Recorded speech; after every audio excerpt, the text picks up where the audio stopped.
Walau dengan biaya mandiri, PPPBFI tak mengundurkan semangat roda organisasi dan prestasi binaraga nasional agar tetap berjalan. Menatap SEA Games Vietnam, PBFI berencana menurunkan 6 atletnya bersama ofisial pendukung yang akan bertolak ke Vietnam pada Mei mendatang.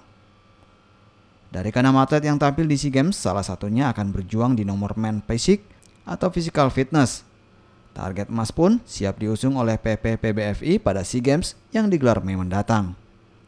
Binaraga Fitness bertekad, kami akan mengirimkan 6 atlet ditambah dengan beberapa pendukung dengan pembiayaan mandiri.